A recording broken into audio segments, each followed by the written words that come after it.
Okay, great. So thank you very much for that speech. And I'd like to move on now to Leader of Opposition. You're here. Hi, am I audible? Yep. Okay. All right. Sorry, just a minute. I gotta move around for a bit. And I wonder if the lighting is good enough here. Yeah, is that good enough? Yeah. Yeah. Okay. All right. POI preference is through chat, actually. So yeah, just put them in the chat. Starting in 3, 2, 1. I think that OG has misplaced standards of immorality because a lot of the OG arguments are saying that it is good for you to be political instead of apolitical, which is something that we don't contest. In some cases, it might still be good if you're like someone who's very informed and whatnot. But I think doing good things is not a right metric to decide immorality. 3 points of setup for my arguments. Firstly, apoliticality can be a state that you currently have just because you think the political climate currently is not suitable to your needs and to your aspirations. It can be a state that is not permanent, but we think it is a valid stance to take in whatever scenario, in whatever reason. Secondly, you can express your aspirations for like change through other means that is not politics. For example, it is things like social movements that don't necessarily involve governmental help or positions inside the parliament. And we think that is a valid option for you to actually voice out to your grievances and help other people. Thirdly, we think there needs to be a higher bar for immorality. What does immorality actually mean? If you do something that is bad, like maybe littering is bad, but it's not immoral because it doesn't actually constitute a violation to human dignity, for example, right? And we think OG's case has not sufficiently fulfilled this bar of immorality if you check your flow. So let's clean up this debate with just one point of framing then. Just one more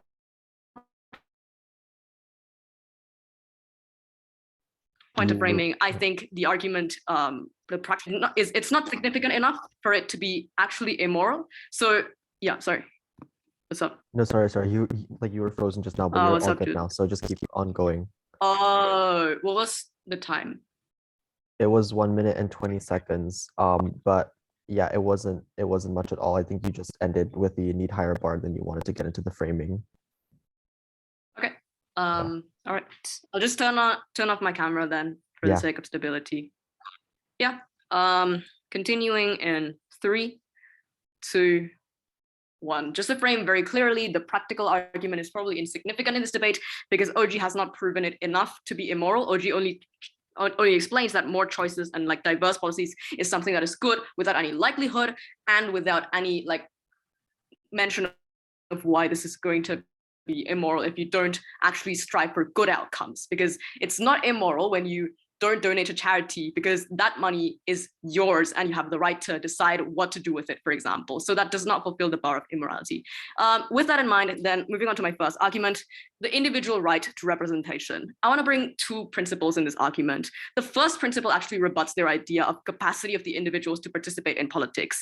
We say that there are some circumstances where it is valid to actually choose immorality, and even some circumstances enough for O to actually win the debate because OG has to prove an absolute stance. So what we mean is sometimes individuals have to actually commit self-defense. There are some scenarios where you cannot just choose a politician that is good for you. For example, in conservative contexts, maybe the politician, like both the politicians that are running for election are both politicians that are against women's laws, for example, or like women empowerment, and you are a woman. We think it is an individual's right to have an option where they are not harmed. We think in no world you should actually enforce someone to pick a choice that will harm them if they pick that choice. So forcing someone to harm themselves is actually something that is immoral. That's why actually apoliticality in this case is something that is valid to defend. The second thing that I want to talk about here is representation. The characterization of politics is that there's always a limited number of available stances or like representative stances to you, right? Because there are only so very few candidates that can actually represent you, whether it be a local election or a national election, for example.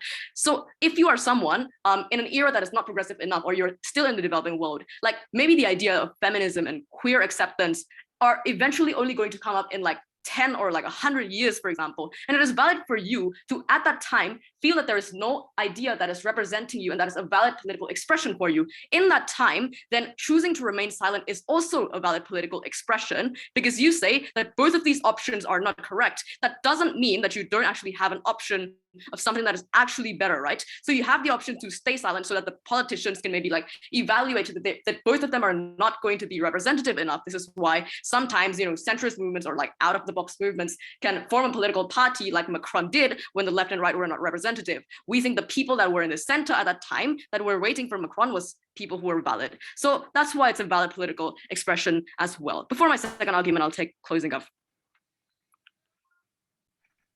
Don't you think to express the politicality don't have to be represented by politicians? Because even in Indonesia, you don't have like left representative, you still can politically left like on any of your opinions. So it does have to be representative, right? Because the exclusivity of politicians is that you actually operate in the government somehow, right? It's not just you, you know, making talks in social movements. We think that is something that we on opposition can still defend, but that is not politics. So second argument, why it's justified to take this stance in a societal context. I'm going to rebut OG's idea of like, you know, your voice can help the people who are suffering, but there is no structural reason for this. And there is no guarantee that it's going to result in good outcomes when you actually voice out your voice. What if the people that OG is talking to are the people who are, you know, like ultra conservative and trying to, you know, actually support the abortion ban if they actually chose to be political, for example, right? That wouldn't be good outcomes for the people who want abortion, for example. So there is no guarantee that the information that you attempt to take when you are actually participating in politics is actually information that is going to be helpful, even when you actually do your research to actually, you know, find whatever beliefs. And in a world where we actually think that all beliefs are, you know, correct or like valid in some way, you can still get scammed by the politicians who actually deliver false promises, for example, because the guarantee of politics is so small in here. And like, because the individual has the right to actually not be fooled by what they actually choose. We think, therefore, because there is no guarantee of good outcomes, this is a valid choice. Second of all, unlike what OG thinks, we don't think it is their responsibility. We think education by, you know, the school or like by people who talk in the news does not constitute someone to be responsible to actually vote in politics, for example, or to participate in politics. That is just their responsibility to provide that information. That doesn't constitute a responsibility back. Why is that so? Because the people on the ground are not the people who caused all the problems of politics. They are not the ones who caused the problems of, you know, a lack of societal welfare, for example. It is the government that is actually responsible for this. And there are other people that can be responsible for this, which is our third metric, which is that other people are still going to participate when you are being apolitical. In a vast majority of scenarios, there are still lots and lots of people who still want to participate in politics anyways, because they still have the interest to actually get their voices across and to actually vote for the policies and ideals that they want. Insofar as this is a permanent state in all democracies, there are always people who are going to vote. Therefore, it is valid for some people to actually not vote, because there are other people that can still uphold this responsibility. And these people are being apolitical with the consent of, you know, like they understand that they will not get the candidate that they actually want more on, because they actually consciously took the choice to not vote or to not participate in this anyways, right? Therefore, if what you want is representation, these individuals actually already forfeited their representation to be chosen by the other people who actually choose to take politics, right? But the conclusion of this is whatever like final outcome these people feel about the results doesn't actually matter in this debate, insofar as apoliticality itself is still a valid choice, and that's why we're proud to oppose. Thank you to the Leader of Opposition for that fine speech. Now moving on, I'd like to welcome the Deputy Prime Minister. Hear, hear. Am I audible again? Yes, yes. Okay, cool. Yeah, you know the drill, since I've already said it in the first time. All right. Starting my speech in 3, 2, 1. All right, so since I have no positive cases whatsoever that I have constructed in my mind, I'm just gonna flip everything that opening opposition has said, especially in the opposition speech. So yeah, number one, I'm going. So there are 3 things or 4 things that I'm going to talk about. Number one, on the idea that what if it is not resulted into good outcome? Secondly, on the idea that on the idea of self-defense. Thirdly, on the idea of social movement. Fourthly, on the idea of suitability of your political rhetoric. So first of all, whether or not what if it is not resulted into good outcome? I think that we cannot necessarily agree that we cannot necessarily ensure that all political result into it's going to be resulted into good outcome.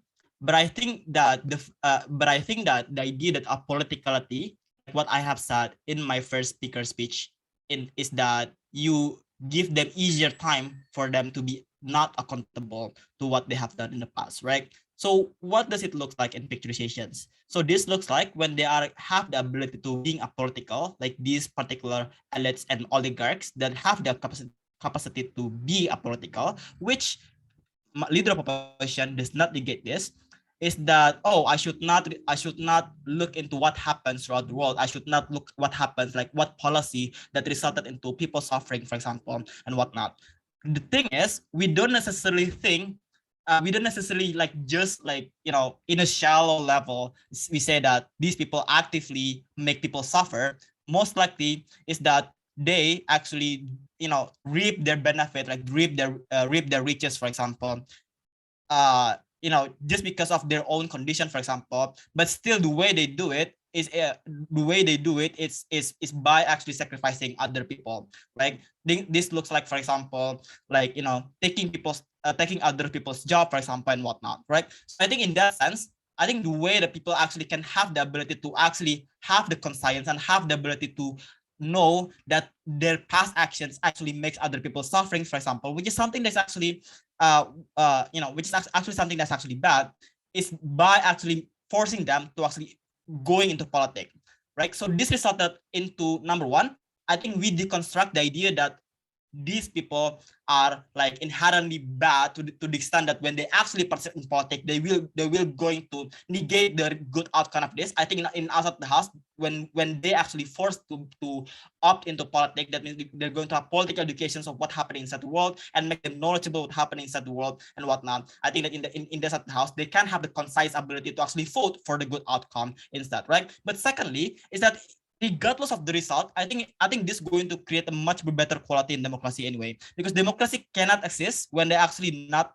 when actually not all people when not all people actually voted with inside of this country, right? I think that's in their side of the house, they're going to be stuck into not fully functional democracy because like most people do not want to have do not have the conscience to actually vote inside of the way. So I think in principle wise, in terms of what constitutes a good democratic country, sure, we say that this can goes into all countries, regardless of democratic or not. But I think that most countries are democratic anyway, so I think inside the house we can still have the most benefit anyway. So secondly, in terms of self-defense, right?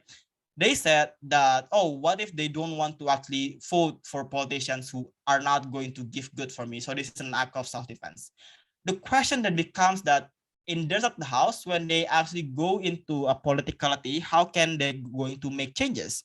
Because what happens in their side of the house is that when people have the ability to be apolitical, that means they don't have the ability, not only they don't have the the responsibility to not only vote but also to represent what actually their community believes, right? So apolitically is not just a mere like you vote or not, but apolitically can also means that you want to become politicians to represent your community or not, right? So I think their side of the house is that what happens when we have the ability to opt out from politics is that you're going to have less chances, you're going to have less choices inside of your elections, right? Because most likely, like those people who wants to have in power are the one, sorry. So basically, is that when less people in politics, less people involved in politics, less choices that you have inside of your elections. In outside of the house, when people have more responsibility to be political, that means you're going to have inherently more choices and more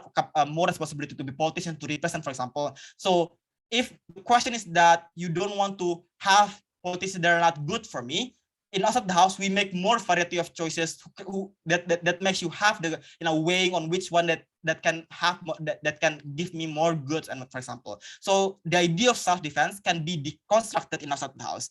Thirdly, then on the idea of social movement, social movement, right? Inside the house, you can voice out their concern on social movement.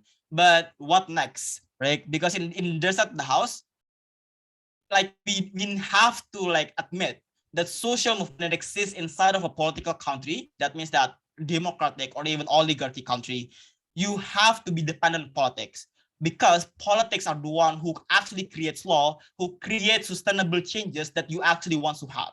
Feminism cannot exist to this day if we cannot have the ability to change for politics to actually for women to opt into politics and for women to have the capacity to vote into politics, right? In our side of the house is that social movement can integrate into politics, and this can only happen when you have more voter pool, and this can only happen when all people not believe and not subscribe to politics. That means in outside of the house, you can create more policy changes to happen. In your side of the house, you can only create an echo chamberic, environment when you can only voice your concern in social movement, and the social movement cannot have the capacity to create sustainable changes inside of the society. Fourthly, on the idea that apoliticality, it is not sustainable because apoliticality exists because the political climate is not suitable for you to opt in.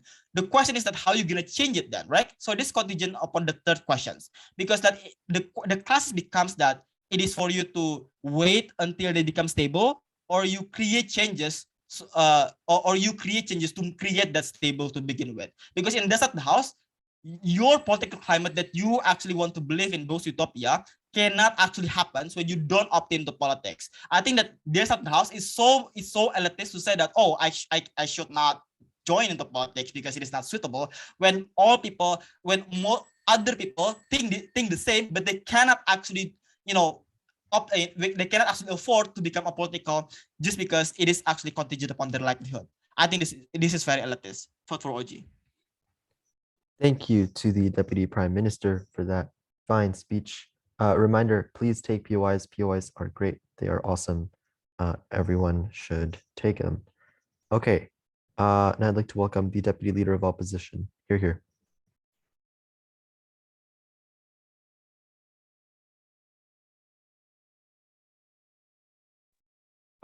Hi, just checking am I audible and visible also? Yep, both. Okay, cool. So POI just over to unmuting, but I might take one from closing bench, which is closing government. So yeah, prefer POI just unmuting. I'm gonna start in 3, 2, 1. We think that OG word was an euphoria to say that every single choice that you made going to give you heaven and blessing that politicians gave you.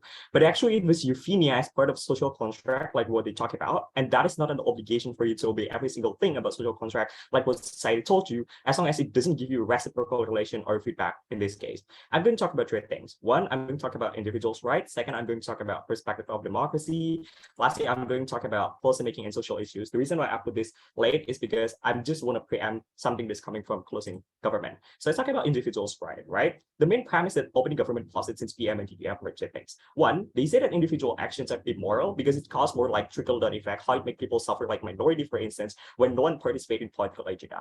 I've got 2 responses to this. First of all, panel realize that this is what exactly we propose, right? Individuals got their subjective preferences of their trauma. Politicians right now just incredibly pragmatic. They just utilize a specific part of groups just for the campaign purposes. This is also the reason why minority in 2020 election in US dominantly votes for Trump, who continuously gave them welfare, rather than Joe Biden, who actually represent themselves. So there are other individuals who cope by voting other candidates, but also other people who cope by not to participate in political agenda. Voting, for example, in moral, this is a perfect and justified way for them to grieving after they got false promises, after they got grievances of just how people utilize them. So this is a valid way to show and express something. And I just want to note on top that I think our opening government didn't provide you any single metric of how something is immoral, besides of their pragmatic outcome, like what they talk about. out. But second of all, regardless of whether your voice is significant or not, there are several ways to help other individuals by things such as charity, which also the social construct by religions or by the social movements, like by the logic that PM talking about. There might no urgent incentive for you to participate in political agenda if your motive is just to help individuals or help other individuals or other communities in the first place. Third of all, the flip is that under their set of house, if that is true, then it's worse, right? Probably because we shows active stance against the government, expressing our aspiration and every single thing that OG mentioned. This is where government feels no urgency to educate and literate other individuals apparently, because Gov thought they were quite literate and educated for two reasons. One, demonstration and political engagement shows how people are really aware and educated on something theoretically, but in practical, there is no way that this is going to be manifest perfectly, right?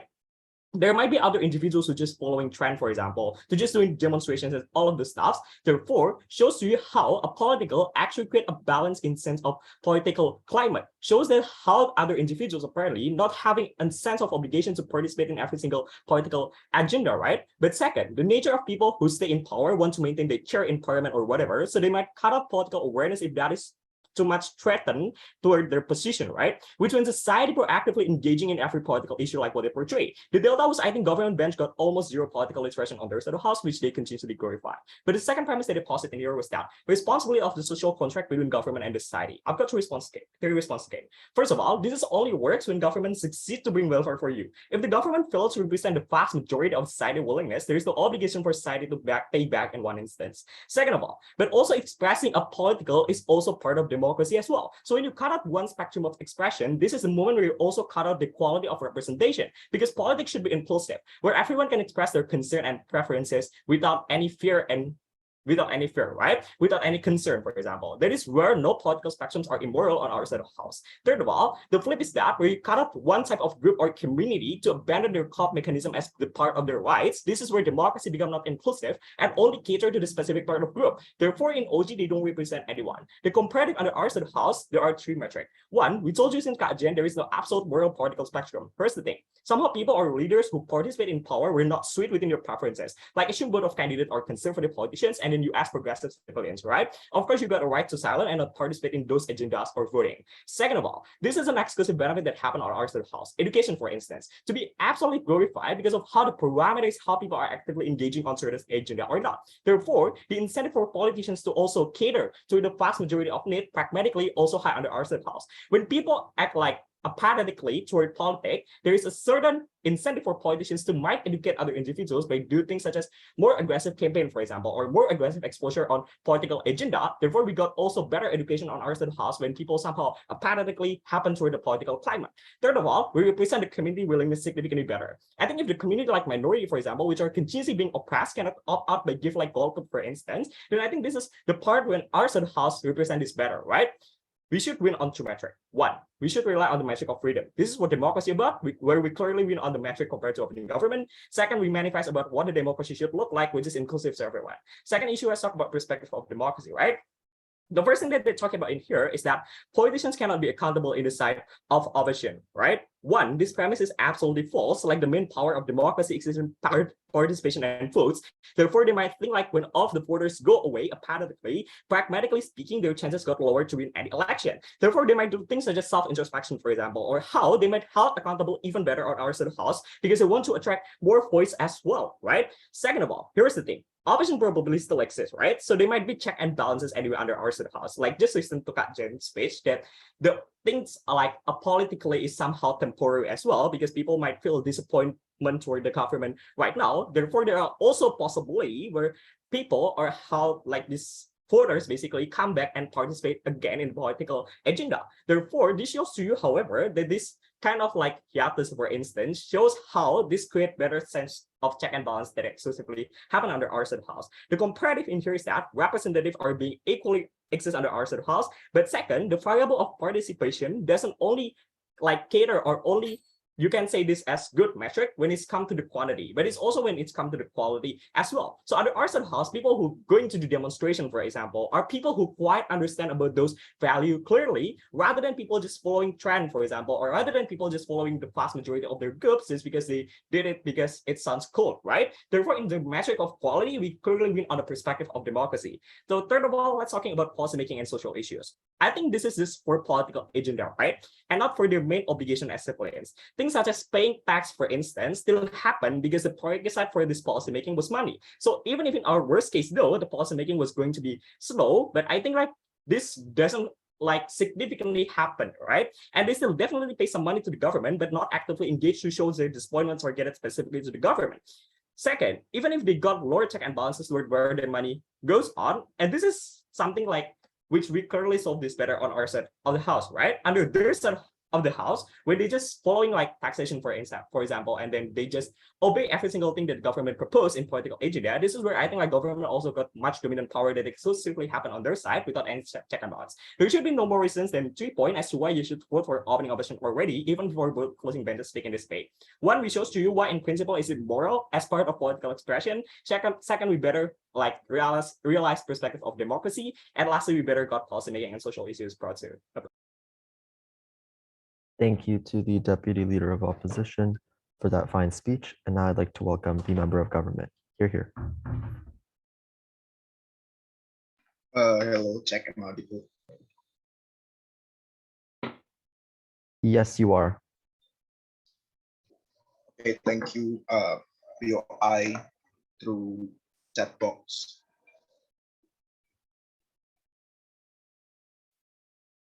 Okay, I'm gonna start my speech. Wait a minute. Let me set up my timer. Starting in 3, 2, 1. Two things to break the deadlock in the opening debates, right? Firstly, about the moral metrics. We think the most moral metrics is that should be used in this debate is that the utility, right? Because we believe that we are living under the system, we are living under the government. So we think that things that should be maximized is that the happiness of the society that are under the system or the governments of the states, both majorities and minorities in the states, right? But second of all, we don't think like you cannot buy the framing of opening opposition, right? Because opening opposition framing are way too worst case where everything has no any representation at all. We think that it's we are should be go under the debate or go under the context where we are living in the functional democracy states. So therefore, all of the peoples having their own representation under, let's say, the political party. But we are still going to prove to you, even there is no representation, but why is still eventually better under the under the utility. So that's why, like, we think like the pragmatical argument still going to work because that's going to be proved to you how going to be maximize the happiness in the that should be go in the end of the day, right? One point of rebuttals. First of all, when they says that how if, like, let's say there is no political figure or anything that could cater you, for example, inside of the political candidates or election and so on and so forth, right? But we believe that you still, let's say, you still could be you still at least under our side. Let's say you are have to be political. We are going to make these people to be like lesser evils rather than greater evil things, right? Because like at least you are not contribute to suffering of the more people, right? Let's say like imagine like the latest Indonesian political Prabowo versus Jokowi, right? For example, you are actually leftist politicians, right? But we are engaging to opening opposition where you cannot like express your political identity that doesn't exist in the elections. We believe that at least the things that you are have to choose is that the way that are not limiting more right? Because it is the most rational thing for you to do so. Because like when you are simply being a politicals, simply it is going to be likely to be won by majority. It's going to be dangerous, right? Because in the end of the days, those vulnerable actors that we are going to prove in this debate, like the minority, are going to be hard to appealing under the system because in the end of the days, they are more likely to be marginalized by the system because the election are likely to won by majority. So the right of the minority going to be more marginalized in the end of the day, right? So 2 points of arguments. First of all, why it's take away minorities' moral agency. Second, we are talking about we are going to be more mechanized, like why how this is going to be the moral obligation of society to fulfill the social contracts, and why other the utility base is better. First of all, why it's going to take away minority moral agencies, right? First of all, we think like the movement, let's say we are talking about social movement.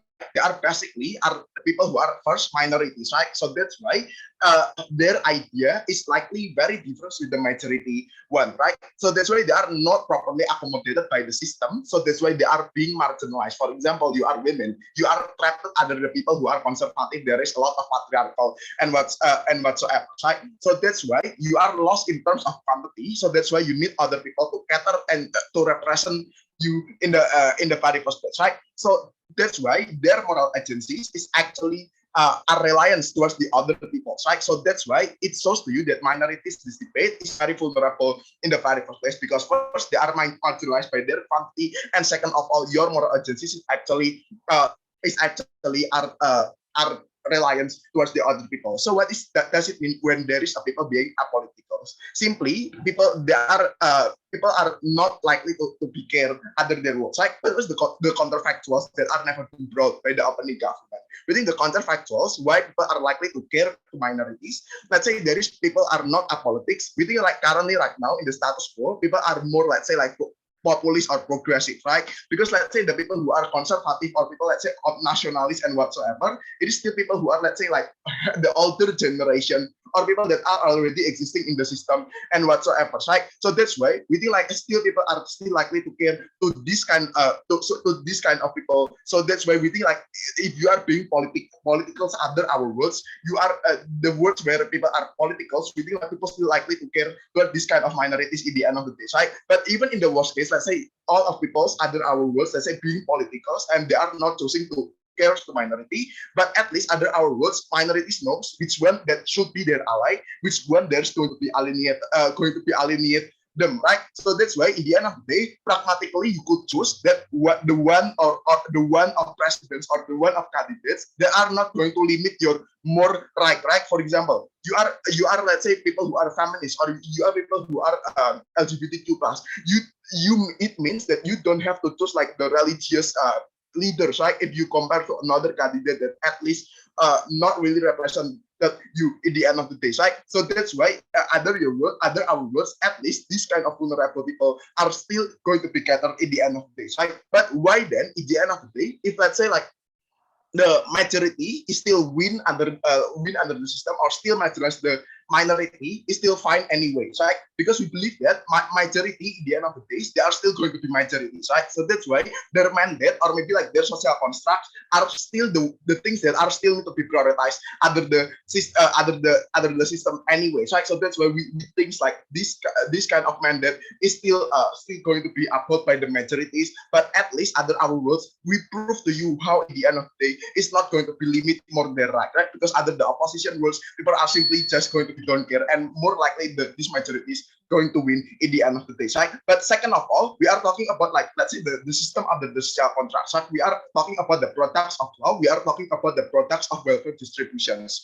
Basically, this is the very basics, right? We are basically all of the society having the right to access those kind of things, right? The moment you are access those kind of things. But the difference is that since the societies under the system is very plural, so that's why they have a very different ways to build the social contracts and make it accountable towards the government in the end of the day, right? The problem is that not all people are actually catered well under that system, right? So that's why we think in the end of the day, in opposition work, let's say these people who are being apoliticals, these people are simply not going are actually the backlash, the right that is actually already given by the government for you to produce your laws and whatsoever, because you didn't fulfill, or you are not putting your interest under the government or by the state, right? So that's why we're very proud to propose. Thank you very much for that fine speech from the member of government. Now I'd like to welcome the member of opposition. Here.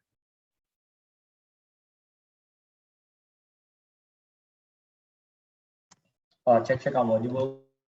Yep, you are. Okay, before I start my speech, let me set up my timer first. And if I I'm being robotic or my connection is not there, please notify my teammate.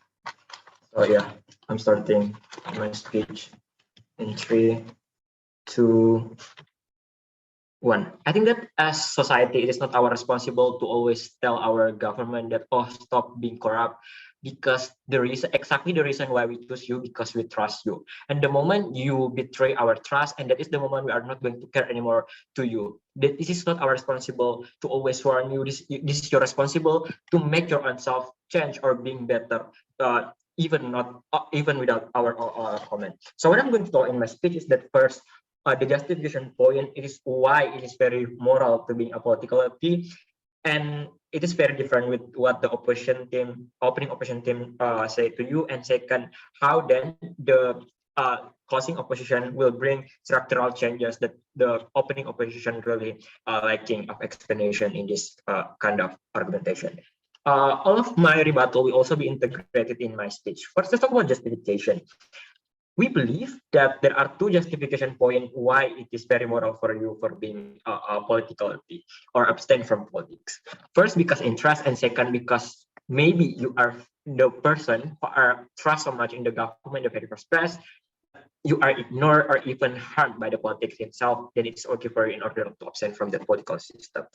Let's talk about interest first. We think that in this universe, every individual have their own position and role. You might be passionate and love biology, then you really care about health issue, and you don't really care about political issue, then it's okay, because that is a choice and it is a birth lottery for you not having that interest, right? Their premise is, oh, you are responsible because your voices matter. You need to contribute to the society, blah blah blah.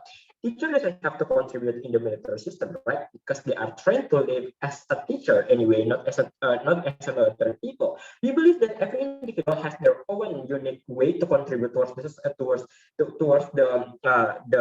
country. For example, paying for tax, for example, or teaching the children order to be a leader in the future or something like that. We believe you cannot just limit the people contribution towards the country just in terms of political contribution, right? That is not the way to define what this contribution is. We believe that our choices matter and legit because of several reasons. Let's see why people be ignorant in the very first place.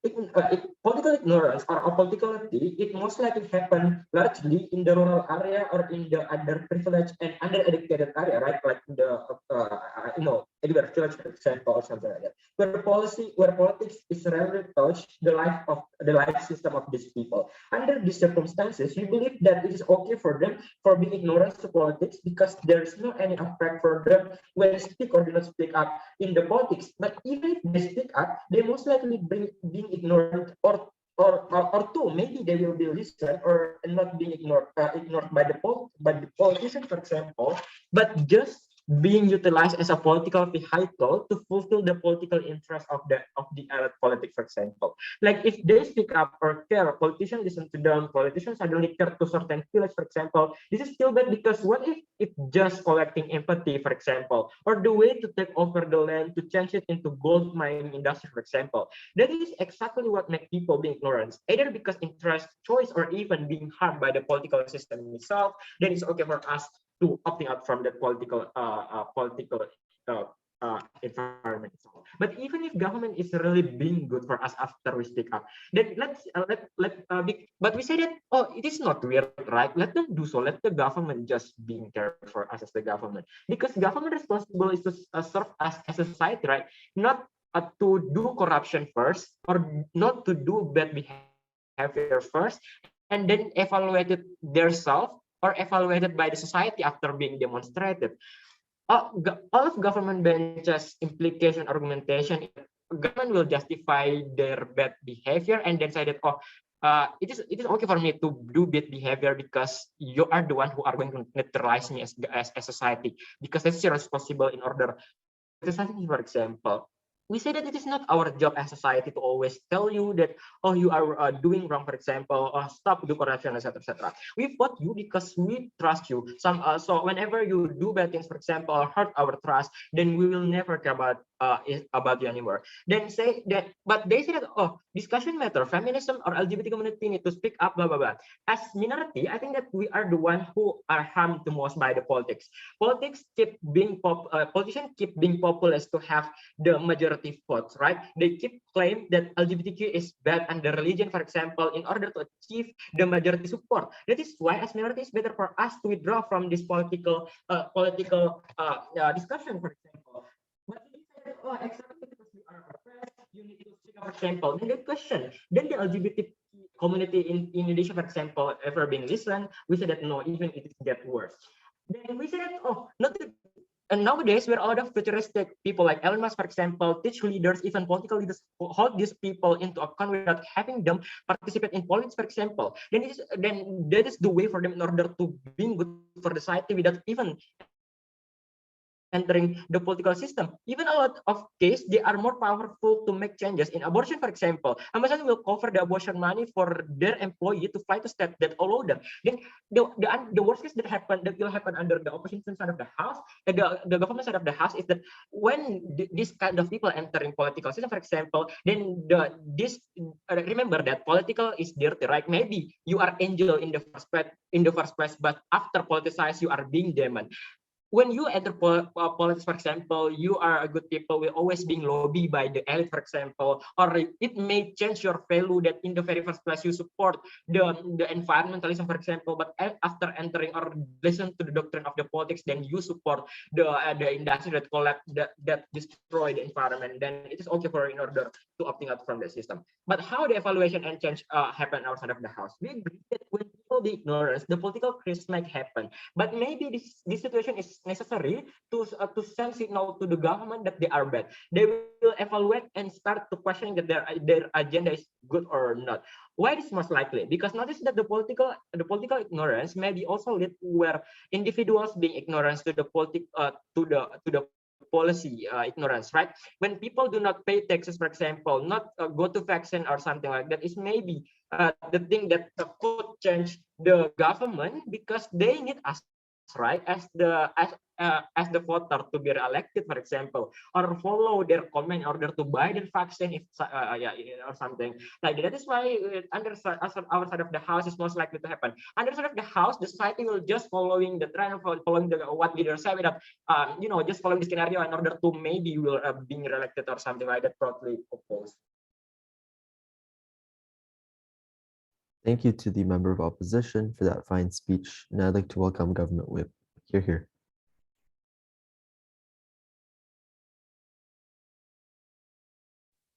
Okay, am I audible?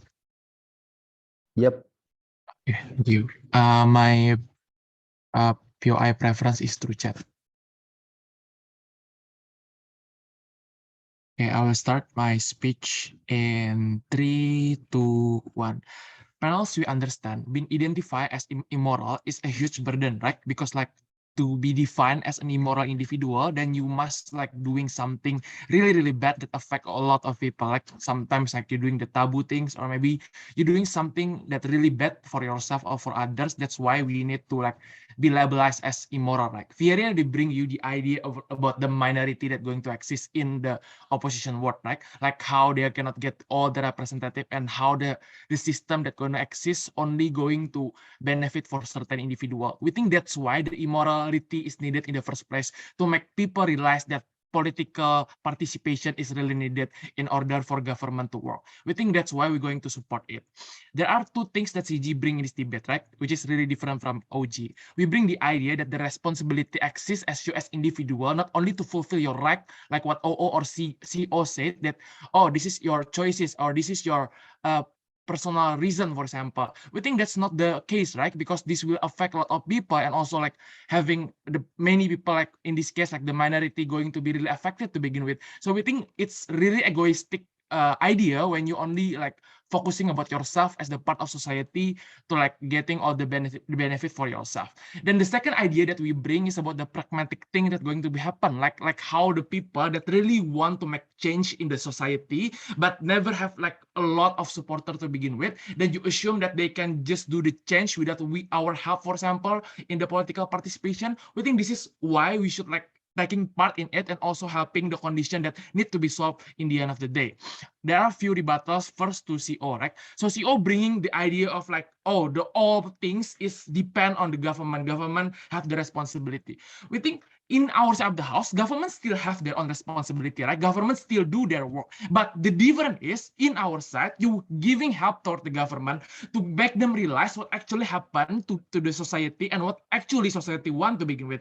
If you only like depend to the government to do everything they need to do, for example, they cannot do anything, right? Because if they do survey, for example, or they make a policy, then you as a people who don't take part in the politics cannot like having or supporting this kind of this decision, then how it can work in the end of the day. Then CO saying that, oh, we can just giving them the signal, then why you don't speak it to begin with, right? Like why you have to giving the signal, which is the hard way for people to understand your point, for example. That's why we think that's not going to be achieved.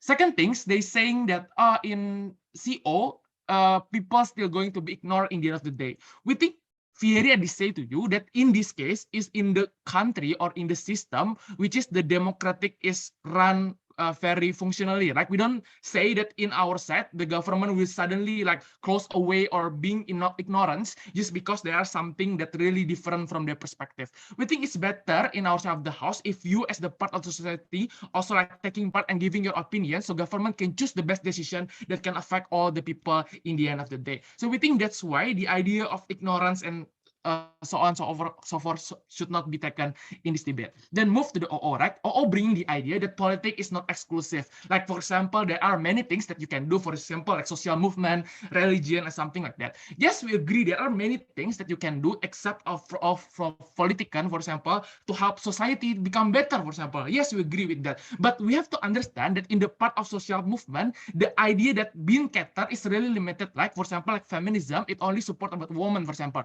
or maybe about the idea of like climate change is only talking about how you can contribute or benefit to the climate damage, for example. But it's really different to politics, like that it affected many important or major things like economic and something like that, which is really harmful, and you cannot get all the platform that going to speak it up, right? That's why the political things is really different compared to other platform that maybe also exist in order to support you. Then we also saying to you that this is not a choice, right? The politic idea to begin with is not a choice for you to opt in or to opt out, but this is a must for a part of society in order to creating a better decision for these people to like run smoothly in the end of the day. Yes, You say that immoral should be the most important consideration in this debate, but all of your metric contingent on pragmatic outcome. And you talk something moral or not, I think you need to prove why principally or morally is justify where you did it. But also, if your case was about you run this in highly democratic country, then you should understand that political is not moral. Yes, we already say to you, SCG, like we're explaining to you the principal harmful things that going to be accessed, which is like people not going to be represented at all, right? Like Fieri already bring to you the idea like how the people that in the end of the day already has like less power and less supporter to begin with. They cannot make any change to begin with, right? That's why the immorality going to be accessed, and plus all the pragmatic that already been spread. Like the second point is they bring the idea of like, this is the form of like choice, like in order for you to not participate, it is okay because like this is your agency. Again, we're saying to you that this is not the forcing mechanism that government choose for people to like, oh, I have to do it or will be labeled as immoral. We don't think that this is the main idea, right? We saying to you that if you propose this motion, this is going to be like become the platform for government and also the society having a better understanding for each other, like because like they been in a part of politics to begin with. So we think all the agency and stuff like forcing someone, we think that's not going to be happen at all. Then they're talking about representative, like they think this is a strategy for us to not taking representative at all. For example, like if it's really bad, then we should stay silent. We think this is not the idea, right? For example, like the minority that Fieri bring, which is like maybe feminism or maybe like the people in color, for example. This is a condition that you should be always represent yourself in the politics, right? Like if you just taking away your chance or your opportunity to in the discussion of that country interest, then how you can like helping your future generation, for example, or how you can help the people that really need to begin with, because like you keep silent, right?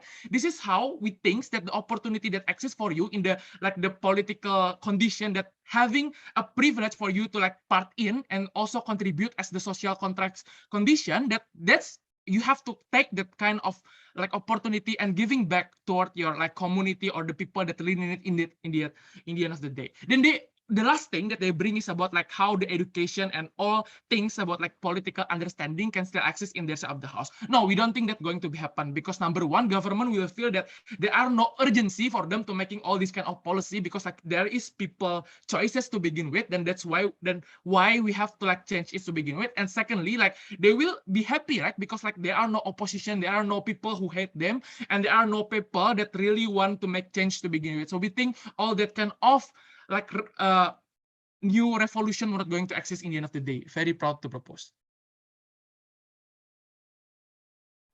Thank you to the government whip for that fine speech. Now I'd like to welcome Op Whip to end off this debate.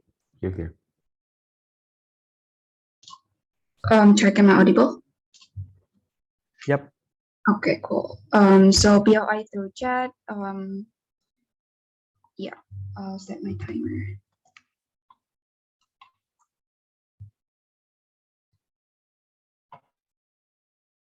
Okay, I'll start my speech in 3, 2, 1.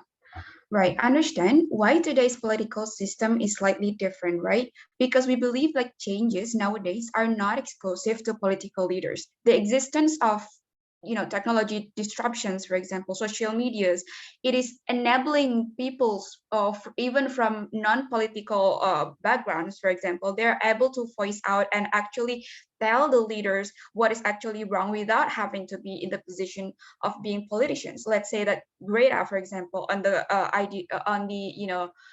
environment issue, for example, we think that this case it gives the gravity as well as to world leaders to at least also to listen and take into account what people, or at least the majority of people, are actually talking about. And we think that this kind of changes actually is working, and therefore we don't think changes exclusive only to political powers. So before going to my substantive or extensions, let's talk about how the debates has been going, right? First, let's compare the government bench.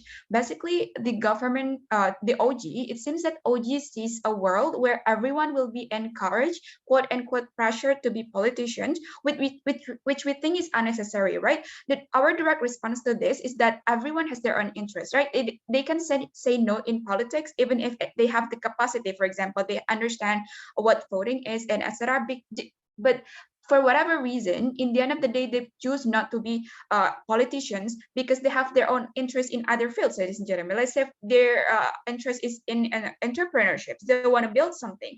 If this is the case, we should embrace this idea and let them apply whatever they think will work for the company. And if this is in a big scale, it actually can help the economy. Because in the end of the day, what is the politics about, right? When you're doing campaign, when political leaders doing campaign, they're actually promising about the economy. Hey, we're going to make a policy that will strengthen the economy. While we actually, in our side of the house, we actually already have the actors that are actually wanting to make a change in that economy in the first place. So we think that there is no, there is no use of forcing people into the fields that they don't actually want, while at the same time they can do some like the same thing in other fields. We think the option should be embraced in the end of the day.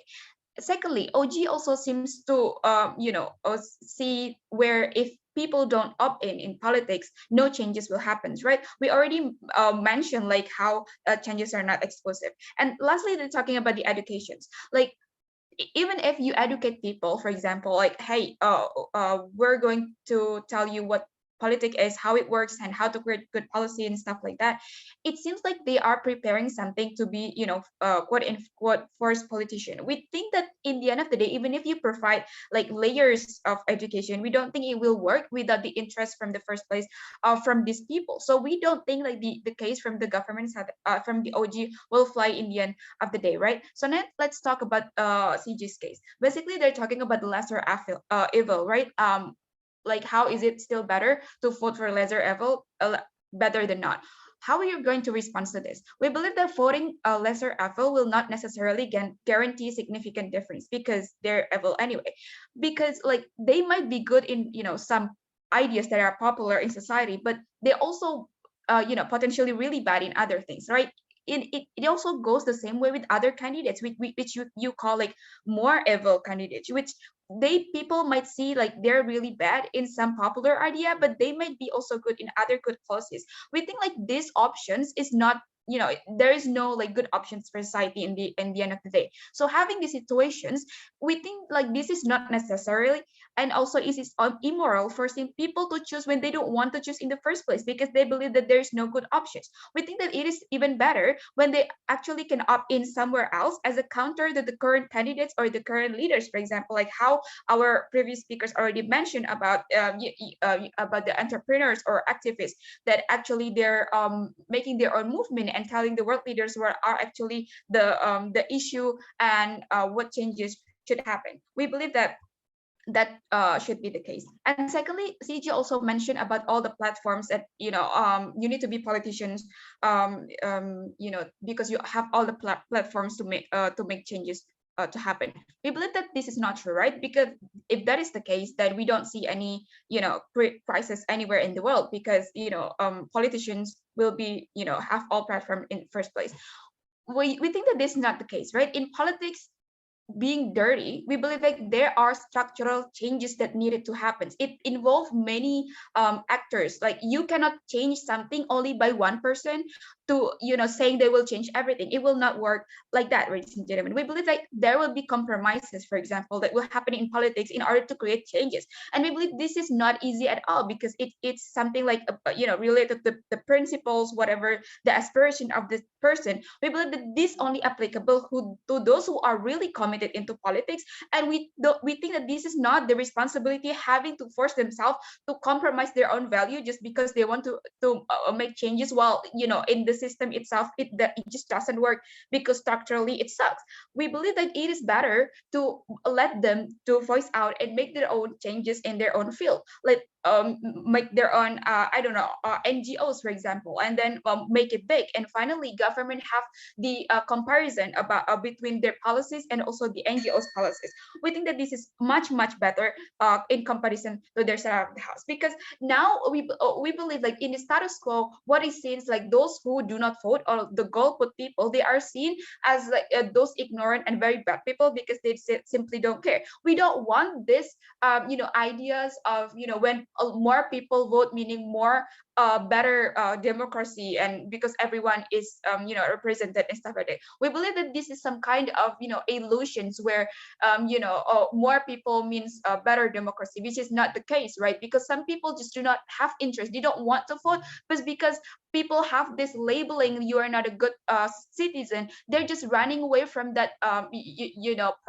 from that bad labeling, and that's the reason why they vote. We don't think that's a good reason to vote anyway, because our previous speaker already mentioned, like at the moment when people don't actually want to vote, it actually also tells the leaders to actually correct their policies, for example, or also evaluates their policies. So in the end of the day, we believe that options and also alternatives should be embraced, and it is many alternatives to create changes. So are we back to oppose things?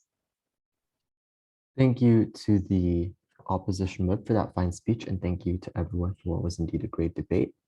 Vinay and I will discuss very briefly, and then I will be back here to give you the OA. Thanks. Just wait a second, yeah? Hi, everyone. Okay, so we are back. OG, are you here? Both are here. Great. I know one from OO isn't here, but OO, are you here? One of you? Oh, yep, here. Okay. Great. CG? Yeah. CO? Here. Awesome. Okay, so let me give you the OA.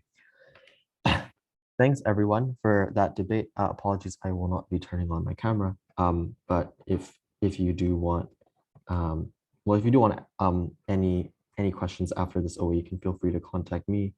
And you know who I am. I am Judah, so you can find me through the Msagar group chat.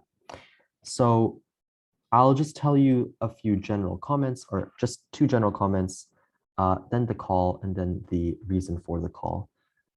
General comments. The first is that I think there was a lack of explanation of what the correct frame of morality is, even though there were multiple claims of what is the moral claim to be placed on this debate.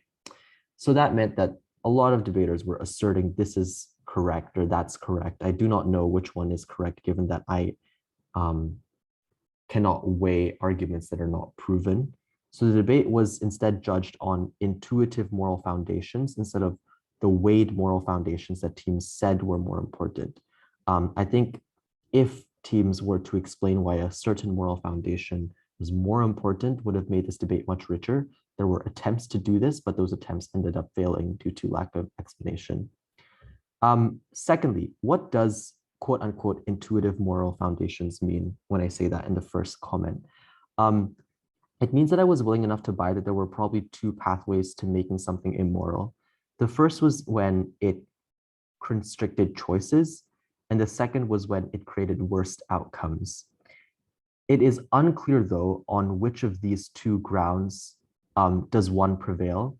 It is probably the case that the aggregation of both created an aggregation of immorality. So what that meant is that, like, I did not buy a frame that suggested only one was better than the other. And that will become clear as I get to the call. So call, we saw it as a top half debate.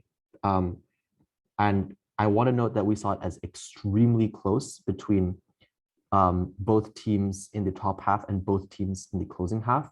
First to OO, second to OG, third to CO, and fourth, unfortunately, to CG. OO and OG.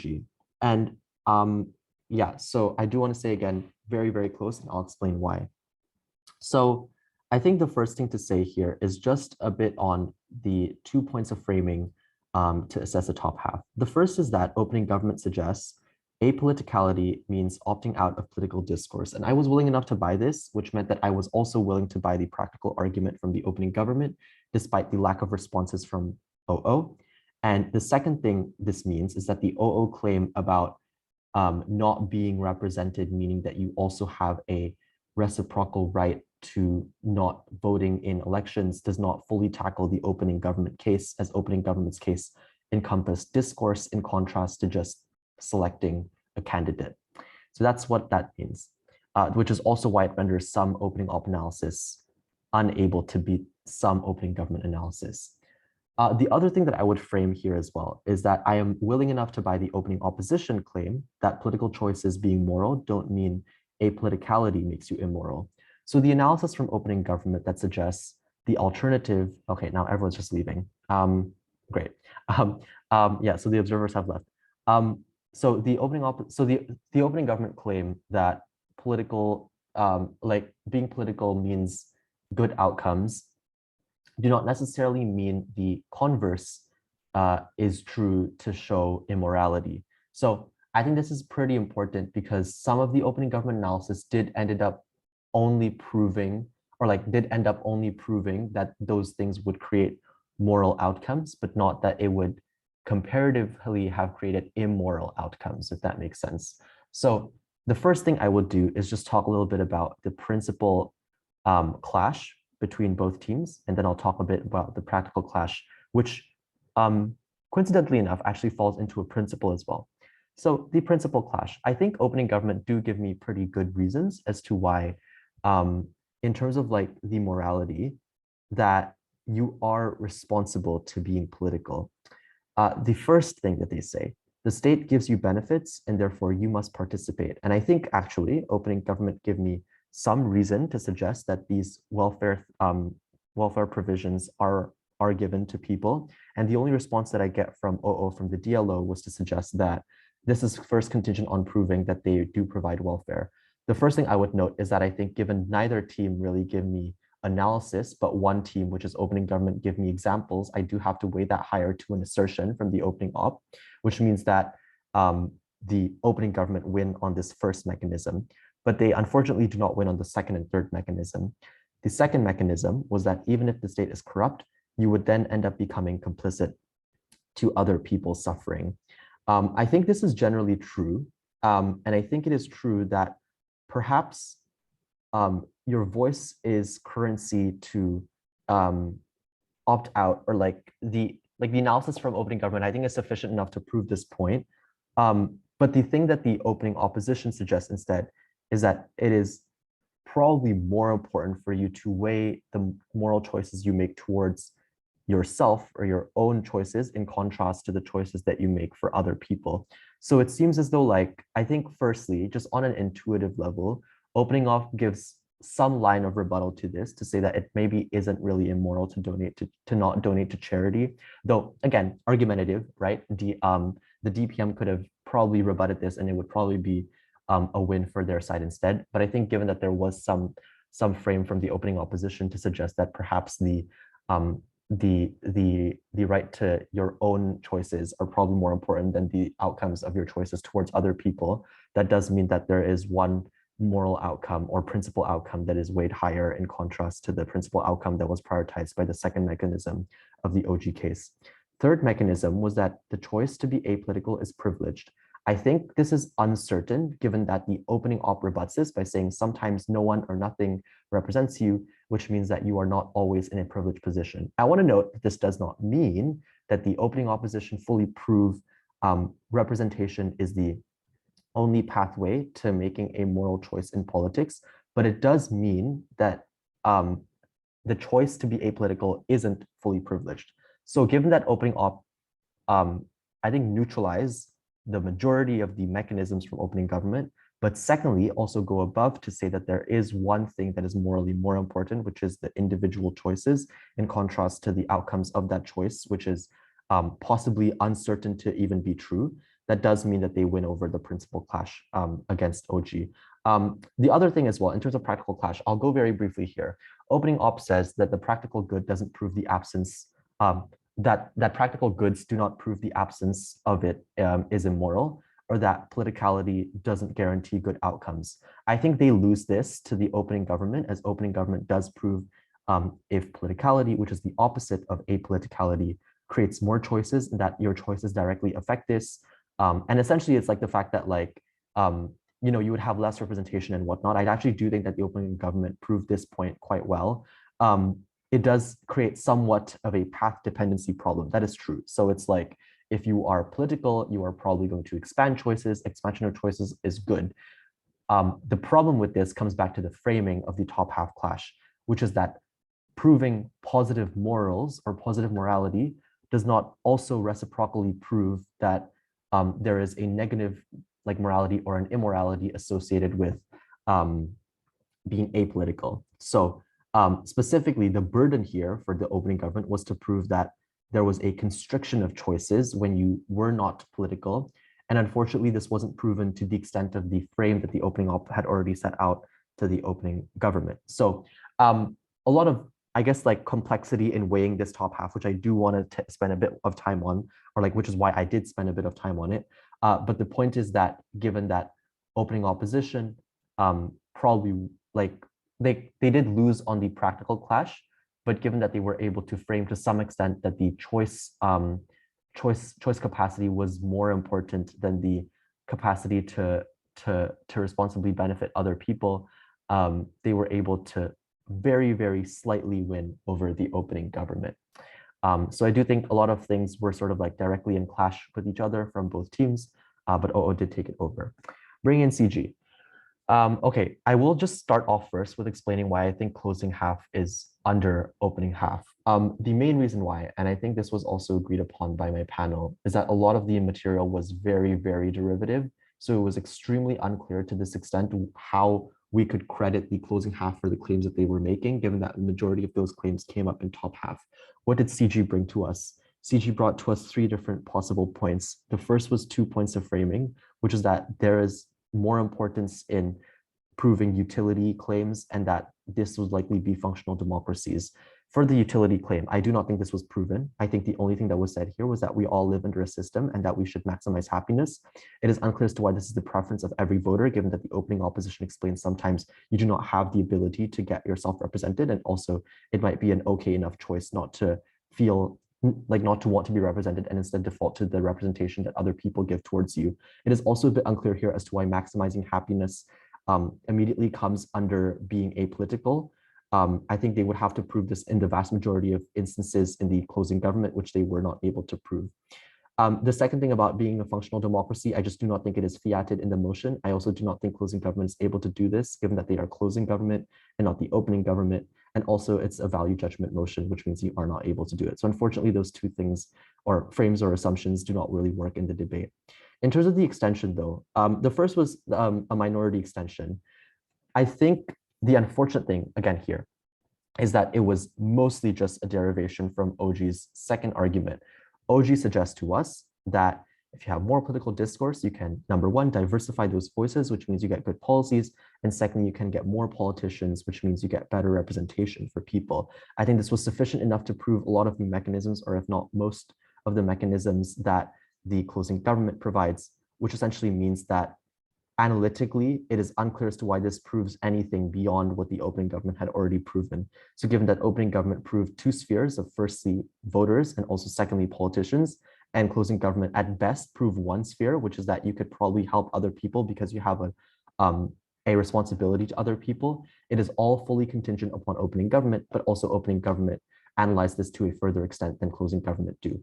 So that is why the analysis does not take it over. In terms of the framing that the closing government exclusively provide on principles, it is also derivative of the first argument that opening government explains, which is that you have an obligation to other people. I think the tipping point here would have been if closing government did prove that your obligation to others weighs higher than the obligation to the self, but unfortunately closing government did not prove this. The second thing, or the last thing that they explain on extension, is that the state provides welfare. Again, derivative of opening government, and I think it could be analytically strong insofar as closing government does explain that they, in the vast majority of cases, provide welfare. Unfortunately, this was just based upon the assumption of the frame of this being a functional democracy. It is also unclear to me as to why all functional democracies provide appropriate welfare to every single person or the vast majority of people. Unfortunately, was not weighed, and therefore I cannot take it above OG. By proxy as well, cannot take it above OO. And also just the fact that like, I think a lot of the OO responses kind of tackle this as well. The fact that like, it is morally legitimate for you to care about yourself, and comparatively the CG just assert that this would make you selfish. It is unclear why selfishness creates immorality in this debate. Finally, to the closing opposition. I would say similar problems to CG of derivation. And it would not be too helpful for me to sort of like repeat all of that in comparison to the top half. But in terms of the case that was brought up to us by closing op, I think firstly, they talk a little bit about how that you need to have trust. And this is unfortunately ignored by politics. And closing opposition also explained that even if the government is good, they have to first serve society, in contrast to society giving them power or giving them like things such as votes, right? Which is why it's okay for you to be apolitical. Unfortunately, for the first extension, it was fully explained by the opening opposition in the sense that if you are ignored, it is perfectly legitimate for you to do this and is not immoral. As for the second extension, I do think to some extent it is somewhat new that like you must serve society. I do not think it was weighed to be more important than the opening opposition claims about choice, however. And I also do not think it beats the opening government, given that opening government give two other mechanisms which were not rebutted fully by the closing opposition case. And even the mechanism that was somewhat rebutted by the closing opposition case, which was the mechanism about how state must give you, just like the state must give you benefits and therefore you must participate, is also not fully beaten by the closing opposition, given that there were enough examples from OG as to why this was important to create a reciprocal obligation from citizens towards selecting a candidate. So does not weigh above OO's case and also does not beat OG's analysis. In terms of weighing against closing government, I think the main thing that we found in panel discussion against closing government was newness in the rebuttal. First was that there was some mitigation here as to why social movements such as NGOs are probably going to be able to fulfill that benefit towards society that governments may not be able to fulfill. And therefore, to that extent, it is okay for you to not become political, but rather, rather there were alternative ways for you to also help yourself as a minority or help others as minority communities.